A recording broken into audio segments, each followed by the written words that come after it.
दोस्तों, प्यार एक अनोखा बंधन है। प्यार हर किसी से कब हो जाए, किससे हो जाए, इसका पता नहीं। दोस्तों, क्योंकि प्यार माँ से भी होता है, प्यार बाप से होता है, प्यार भाई बहन से होता है, प्यार पत्नी से होता है, प्यार ईश्वर से होता है, यहाँ तक कि पशु पक्षियों से भी प्यार होता है। लेकिन कभी कभी उस प्यार की गरिमा को लोग तारन तार कर देते हैं। जो समाज में एक रिश्ता होता है, उस रिश्ते को तारन-तार कर देते हैं।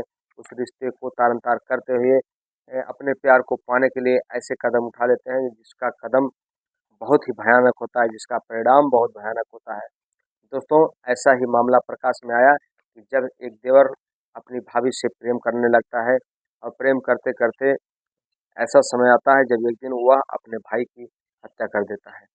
दोस्तों, नमस्कार, प्रणाम, मैं मोनू भारद्वाज हृदय तल की गहराइयों से आपका हार्दिक स्वागत, अभिनंदन, वंदन करता हूँ। दोस्तों, आपसे पुनः एक रिक्वेस्ट है कि आप हमारे चैनल को सब्सक्राइब करें, दोस्तों में शेयर करें, कमेंट करें।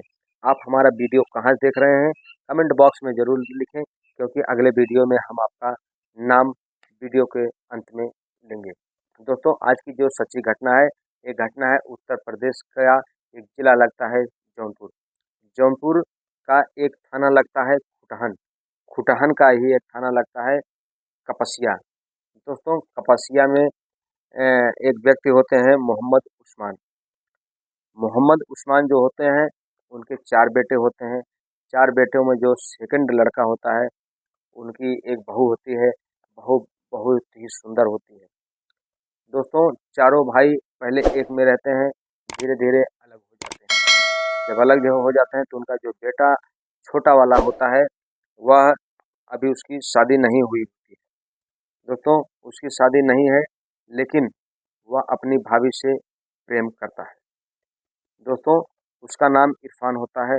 वो अपनी भाभी से बेइंतहा प्रेम करता है और प्रेम करते-करते दोनों आपस में कब एक दूसरे के हो जाते हैं, पता ही नहीं लगता।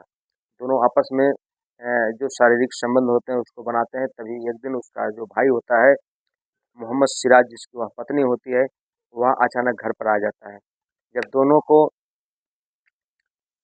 नग्न अवस्था में देखता है तो वह आग बबूला हो जाता है और अपनी पत्नी को बुरी तरीके से मारने लगता है, पीटने लगता है। हालांकि अपने भाई को इरफान को कुछ भी नहीं बोलता।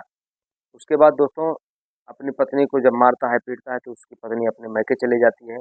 कुछ दिनों के बाद सारे परिवार में विखंडन हो जाता है, सब अलग अलग रहने लगते हैं।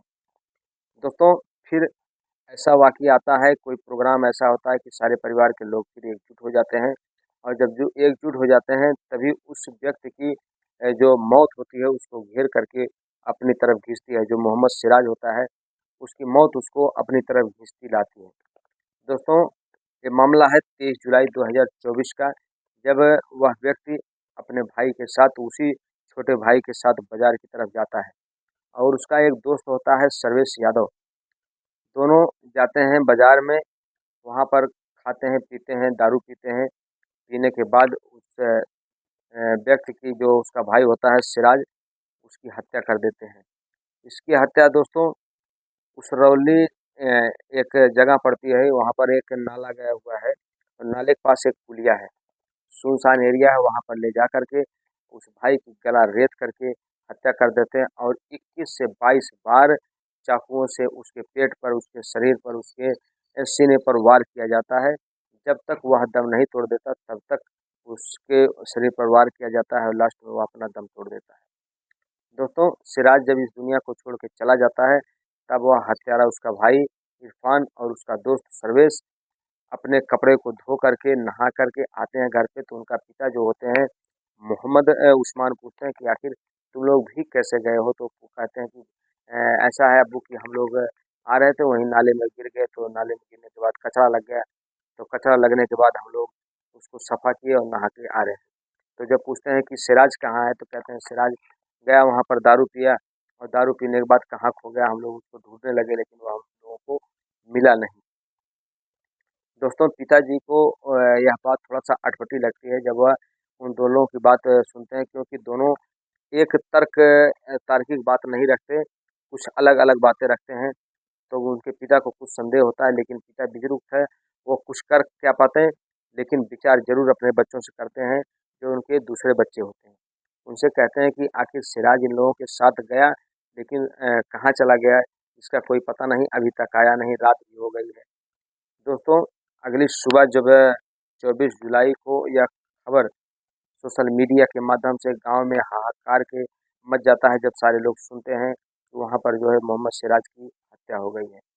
जैसे ही पिता इस बात को सुनते हैं दोस्तों, वह पिता उस्मान जो है गिर पड़ते हैं। जब गिर पड़ते हैं तो लोग उनको उठाया जाता है। उनको उठाने के बाद अचेत अवस्था से डॉक्टर आते हैं, दवा दर्पण करते हैं तो उनको होश आता है। तो वह पूरी बात बताते हैं कि इसमें कहीं ना कहीं मेरे बेटे और सर्वेश का हाथ है। दोस्तों, खबर पाकर मौके पर वहाँ के जो थाना प्रभारी होते हैं, थाना अध्यक्ष महोदय होते हैं, आते हैं और शव को अपने कब्जे में लेकर के थाने पे चले जाते हैं। जब थाने पे चले जाते हैं तब मोहम्मद उस्मान जा कर के थाने पर पूरी बात बताते हैं कि इसमें मेरे बेटे का पूरा हाथ है और मेरे बेटे ने ही हत्या की है। जैसे ही यह खबर सुनता है तो जो इरफान होता है वह तुरंत घर छोड़कर भाग जाता है और उसका जो दोस्त होता है सर्वेश, दोनों भाग जाते हैं। दोस्तों, उस शव को पोस्टमार्टम के लिए भेज दिया जाता है। जब वहाँ से रिपोर्ट आती है तब शव आती है, रिपोर्ट भी आती है, तो उसमें दर्शाया जाता है कि इस लड़के की, इस पुरुष की लगातार चाकू से धारदार वार करने से इसकी मृत्यु हो गई है।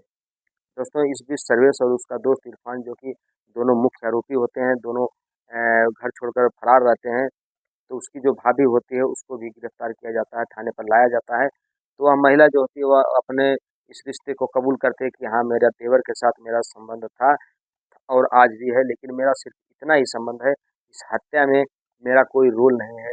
उसका मोबाइल ले लिया जाता है, उसका सीडीआर निकाला जाता है, लेकिन कोई ऐसा संदिग्ध नंबर या ऐसी कोई चीज़ देखने को नहीं मिलती जिसमें कि वह हत्या करा सकती है।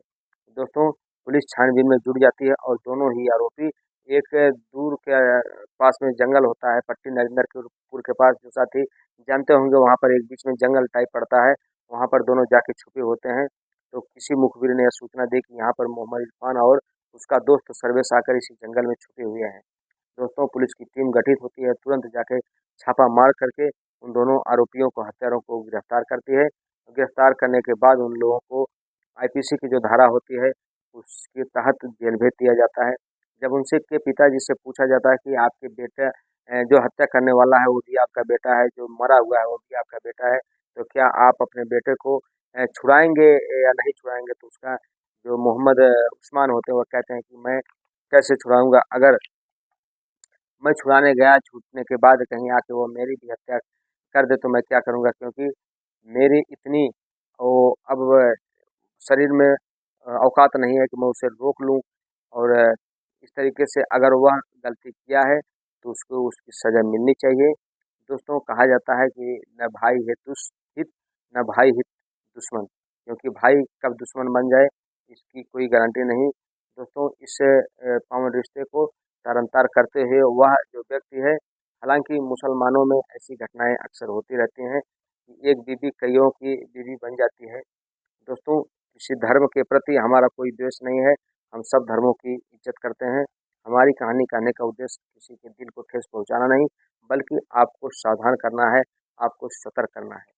दोस्तों, हम मिलते हैं आपसे अगले वीडियो में, तब तक आप अपना ख्याल रखें, स्वस्थ रहें, मस्त रहें। जय हिंद, जय भारत, हर हर महादेव।